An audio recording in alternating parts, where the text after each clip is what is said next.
You know, throughout all of the times that I've been on Discord, I've seen people make a variety of debate tier lists. They've all been making tier lists. Some of them is based off of solely rhetoric, some of them is based off of solely argumentation, some of it is based off of only knowledge. And with all of the multiple different, types of strategies, different types of ways people debate, some people debate more relying on knowledge, some people debate more relying on argumentation and adaptability. So, many people have wondered what is the actual best way to rank people. Now, again, as somebody who's so avid against like more realism and all of this objective standard stuff, I'm happy to say that even if this isn't objective, this is the closest thing you can get to the best tier list and actual category for ranking people that you ever see. So again, to start off with, there's like not really much that I need to say before I start with the video. So look, the first thing is defense and offense. Now, to be clear, defense is just your ability to not only create an argument, but also be able to defend it. Now, you'll notice that once you get to a high level at debating, once you actually see higher level people debating, it isn't just one person on the offense all the time, and then the other person's on the defense the entire time, then they conclude. In fiction debates, you typically notice that, again, if one person is scaling first or one person is scaling second, the person who is scaling first typically has to be on the defense the entire time, and then the other person has to be on the offense because they're attacking the person scaling. They're trying to break it, like trying to just create a break in the scaling. You know what I mean?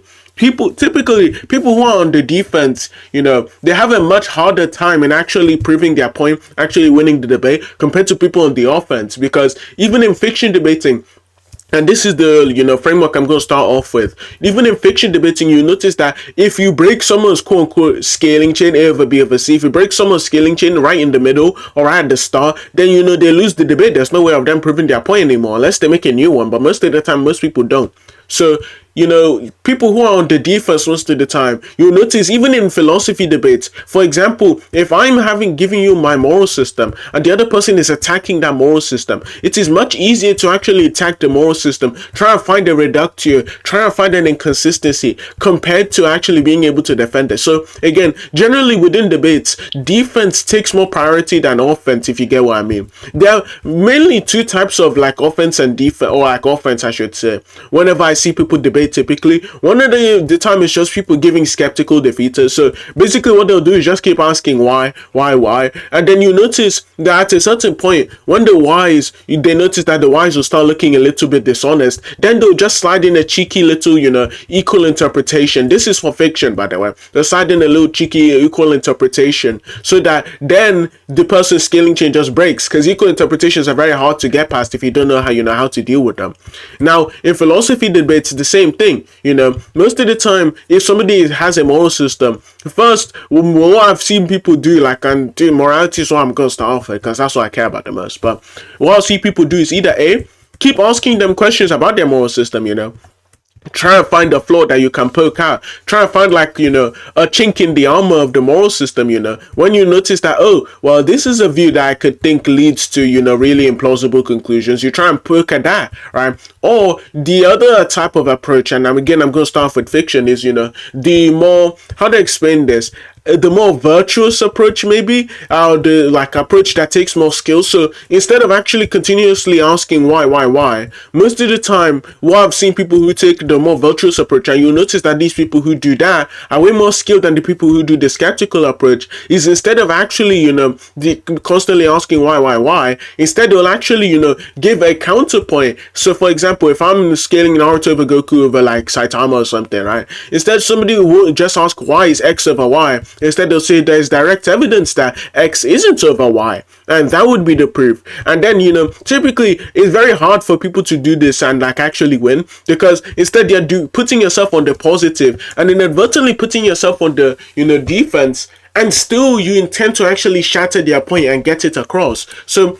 technically, it's a more defensive type of offense. I don't really know how to word it. And So typically, if you see a debater and they're using this second strategy more, and you notice that this second strategy they use, and this is for fiction debaters again, I can't stress that enough, but and you see these people using this second strategy more than the first strategy, and they're consistently winning with it, you might want to say that yes, okay, so this person is probably a good debater because they are able to win debates using even while in a disadvantageous position, and they're putting it on themselves purposefully because they want to like display their skill. It's a more skillful option, right? And then, in philosophy debates, if you want to rank people who are using those type of metrics as well, you can say that, oh, well, even if somebody is like, for example, I'm arguing with the utilitarian, and the utilitarian's like giving me their moral system, and then instead of actually saying, oh yeah, why is this, why is that, just kind of poking like holes in their view just by like trying to find a reductive.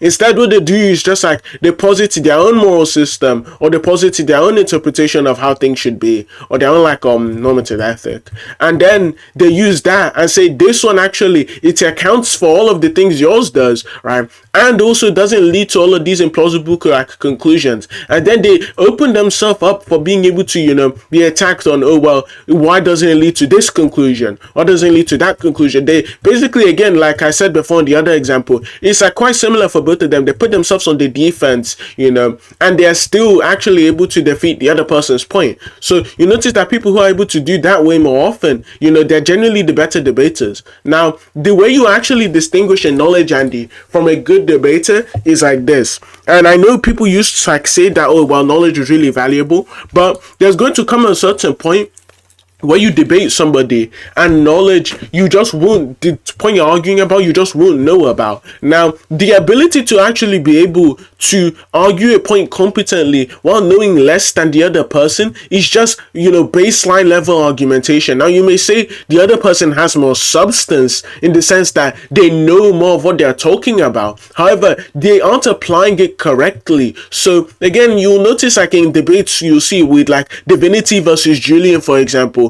is a major one where Julian knows a lot more than Divinity, but because Divinity is just a better debater than Julian, he's able to apply the less knowledge that he knows and then shape the debate in a way where that he drags it onto the things he knows about more compared to what Julian knows about. Because if you go into this extended basically infighting with somebody who knows a lot more than you, eventually you're just going to get overwhelmed by them bringing up concepts you don't know anything about, and then you lead to yourself saying really silly stuff, so you don't want to be caught like that. Instead, a good debater would be actually somebody who's able to win these debates consistently, without actually how to explain that, not even win the debate, just outperform their opponent. Wow, what was that stutter? Outperform their opponent even while like being on the back foot in terms of knowledge. So there's that. Now, the main like actual part that people seem to have a big divide on is what matters more between rhetoric and argumentation. Now, I think that rhetoric matters a little less, and I'm going to explain why. Rhetoric doesn't really make up for a huge argumentative difference, right? So, for example, if I have good rhetoric and I'm able to drag all of these points that we're arguing onto something I know a lot more about, but onto something that I'm way more competent at arguing, but even while I'm doing that, I'm still getting beat up on the stuff that I know more at arguing, then you'll notice that, oh, okay, so rhetoric, my conversation control, my cadence, my clarity, none of it really matters if my opponent is able to display their points, not only in a way that the audience is able to understand, but they're still actually overwhelming me, they're outthinking me, their critical thinking is way better, they're faster on their feet, So just try to I think the main part of rhetoric that people should mainly focus on whenever they are watching these debates is just who is able to drag the conversation. Now you notice it's a little bit subtle, right? If people do it. So for example, you notice, oh yeah, someone is going to ask if you're debating somebody about let's say meta ethics or something, and then you ask them a question about this X topic, and in that specific topic, right, you know that, oh yeah, well I know a lot about this topic, right? You notice that the fact if they get their opponent to actually argue the topic that they are requesting instead of the one that they were probably going to win in an extended engagement, right? That is an example of good rhetoric. Now, the only time where that rhetoric doesn't matter is, again, when the argumentative difference is huge or even slight, because you'll notice that if somebody has a slight advantage compared to you in terms of argumentation, even if you're dragging it onto what you want to argue more, right, then you'll still be losing out, albeit slightly. You'll be losing out on the engagement whenever you're going into the topics you actually like to argue more. So there's that. So argumentation generally ranks over rhetoric for me in terms of importance. So typically, I think the way people should actually make tier lists isn't based off of who wins a debate, because I myself, I rank debates and I value debates off of, who's winning the debate, who's making the points that aren't being addressed properly, right? That's fine, right? Or who, so for example, makes a point the other opponent didn't hear or didn't track it properly, didn't comprehend it, and then they move on and then the other person wins. That's fine, right? But a better debater would be one who is like outperforming, is showing these like sort of argumentative virtues, right? And even if they lose the debate, albeit due to some tracking error that they may have had near the end, right, still they've just shown themselves to be a way better debater. Speaking of tracking errors, another good point is that if you want to rank a debater tier list, again, one of the best and one of the most important parts of debating is your ability to track an argument. So again, your argumentation becomes null and void. In fact, it even becomes worse, I would say, if you just lack in terms of tracking. So again, tracking is just, I just define it in like a super, like relaxed way. I just define tracking as your ability to actually follow along with, comprehend the opponent, like, or the arguments of the opponent, and be able to see its conclusion, see how they're arguing it, and also be able to like spot the flaws in their argument. So for example, if I'm arguing for pro-life and I'm making a really stupid argument, right, if somebody who has good tracking is immediately going to notice the issues in my argument, but the ability to actually capitalize on those issues, that's where argumentation comes in. But your argumentation is never going to flourish if your tracking is really horrible. Typically, I think at a high level of debating, most of people's tracking isn't that different from one another, so I don't really value it as much. But if you're seeing a mid-tier debater debating a low-tier debater, you notice that the difference between the two most of the time isn't knowledge. Definitely most of the time it either comes to two things, like maybe three: either rhetoric, argumentation, or tracking. Now for me, typically for what I've experienced, it's been tracking. Now again, if a mid-tier debater is debating a low-tier one, they make an argument, the argument might be really bad, yet you notice that, okay, well, this other person, he isn't really pointing out the issues. The strength of the argument should be held against the mid-tier debater, because at a certain level you shouldn't be making this type of stupid, lackluster arguments. However, again, you notice that the weakness of the lower tier debate is because of the fact that they are unable to actually point it out. The way you actually improve your tracking really is just by, one, debating more, or two, watching more debates. Now, if you watch more debates, you'll actually be able to follow along, because you're able to actually improve your tracking in the sense that you watch the debate, you see how this person argued there, and you need to think to yourself, oh, well, what do I think are the issues in this guy's argument? And if the issues are X, Y, and Z, and you see him later on in the debate actually justify or like have to defend against X, Y, and Z like issue that was brought up by the other debater, and let's say for the sake of the hypothetical, these debaters are really good, then it just shows that, okay, so you're able to at least point out some flaws in the argument that like a better debater would actually be able to notice. So again, watching more debates helps you like learn how to track way better. Just focusing more, like I know people have like certain complaints, and I know like I know loads of people who I've met over time whenever I've gone on Discord, they have loads of issues with me playing games whenever I'm like I'm talking. But the issue is I can't actually focus on a debate if I'm looking at the chat, specifically because at least there's going to be one or two people who are insulting you, who are like talking down on you. And looking at a game and actually focusing on just the person, it makes you abandon certain types of rhetoric. However, it makes your argumentation just way better compared to any other like person, if you get what I mean. So look, those are the main facets I think you should like rank a debater off of. The main comparison I'm going to give is like, take Eric and take Cynthia, right? Now, in terms of rhetoric, it's like obvious Eric's better. In terms of argumentation, I'd say it's not too far apart. I think the main thing that like differentiates the two of them would be knowledge. And if it isn't knowledge, then it's just something like Eric's just has way better defense. And in terms of debating, defense just counts way more, way better for you compared to offense. I don't know how to explain it properly. It's just like defense is just a way better skill to have than offense. Even if all of the rebuttals you have to somebody's point, right, and when you're on the offense, yeah, all of these rebuttals are really bad, really lackluster. Again, basic skepticism is enough like offense to actually get you really, really like high in the debate community, supposedly.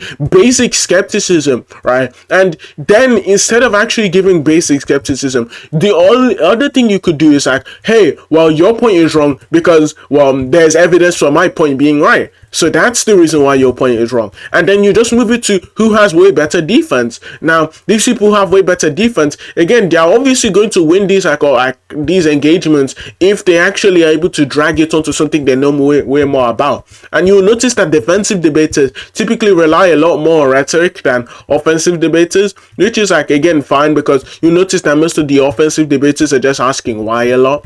But yeah, those are the ways I'd actually rank people on a tier list. I rank them taking all of those facets in mind. Now, if somebody lacked in terms of like, I think it goes like this. It's like rock, paper, scissors, basically. It's like if somebody lacks in terms of offense, but makes up for in terms of defense, right? Then I'd rank them like, I wouldn't say that their lack of offense takes away from them, right? Or if somebody ranks high in terms of rhetoric, but their argumentation is really poor, then I'd say that that's a huge downside, right? If somebody has good rhetoric, a good argumentation, but bad tracking, right? And the only times you actually will be able to notice the argumentation is when they actually, once in a blue moon, when they are able to track, right? Then okay, you can notice, okay, he does have good arguments, right? But I'd say that tracking or defense, offense, and just argumentation are mainly the most important like facets of debating to me. I think especially at a high level, but that's just all of my views about debating.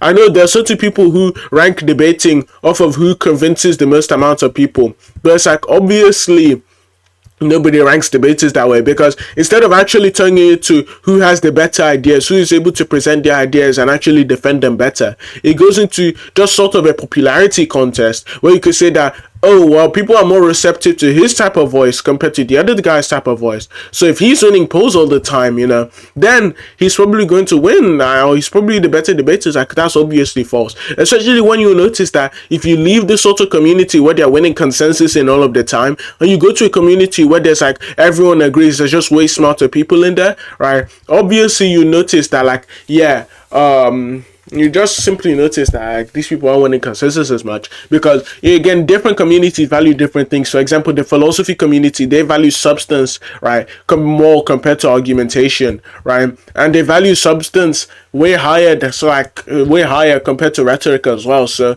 if you see that somebody like Archie comes in and then starts yelling, of course nobody's gonna actually take him seriously, even though he's supposedly some cool guy, big black.